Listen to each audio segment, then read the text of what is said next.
some excellent work done in Massachusetts by a group that originated with Ralph Borsodi and Shan Turnbull, who I'm very pleased to see at this conference, produced a very important work in the late 1970s. There's a paper in 1978 which is well worth reading.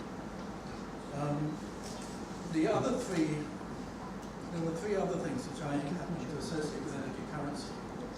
The second was Buckminster Fuller's Global Electricity Grid. I happened to be at the University of Colorado in 1982 when one of his World Games, when he actually introduced the idea, and he was arguing that it was not possible to link the whole of his one world island, as he called it, which immediately doubles the capacity of electricity to link the light and the dark side of the planet. And he predicted from that eventually, it might take centuries, but the kilowatt hour would be a natural currency.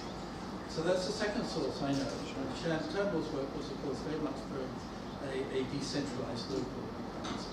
So two totally different extremes. I was then asked, I was reviewing books for the original editor of Resurgence, who was John Pavlov, published most of Schumacher's work in the mid-1960s in Resurgence.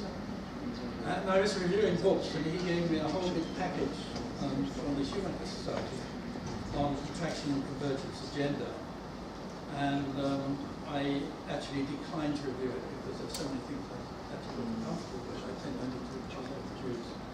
And that was then led to some work I next saw was Richard Duthwick, who unfortunately passed away last year. I'd done a lot of the work into with Fiesta on this subject. It would have been wonderful if I'd had Energizing Money, Introduction to Energy Currencies and Accounting, when I was writing this paper, but it came a bit late. The future social mix, and then future energy mix and future electricity mix are the next parts of our paper.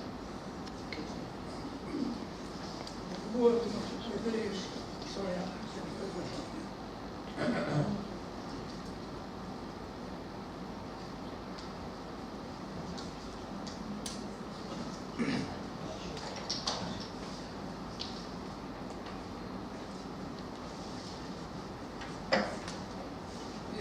the point about globalization is we've sort of reached our limit at the moment. So from now on, we really can't think in terms of anything that's gone before.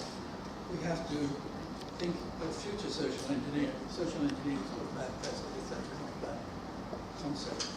The criteria have to be based on the right scale, and one has to think much more carefully about purpose and about function. And traditionally, one hasn't done that. Lots of things are just thrown like topsy under a road. It means that we have the need for pilot plants, simulators, and we need a theory of upscaling and downscaling, which is sadly absent. Scale is sort of the written algorithm. This hasn't been really needed up to now. But now we have human beings at one end and the planet at the other end. We really need to think through theories of scale. And anybody who's done any engineering, I actually started life as an engineering major, will know that wind tunnel testing, for instance, if you look at the actual vehicle that it says into the wind tunnel, it doesn't look anything like a car. In other words, scaling up and scaling down is actually quite complicated. It depends on the equations used and the effects you're trying to measure. And we've tended just to assume you can scale up and scale down without making any changes.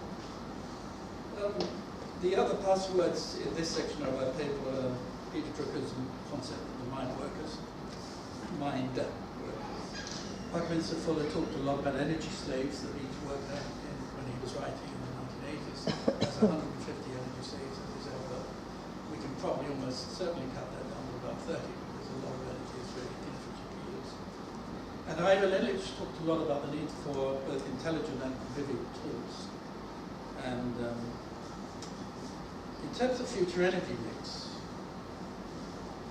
if you go back to basics, I'm embarrassed to be talking to experts here about this. But basically, it seems that one needs energy for really three things. One is heating space, heating and cooling space, if you're talking about in southern states of America, and here you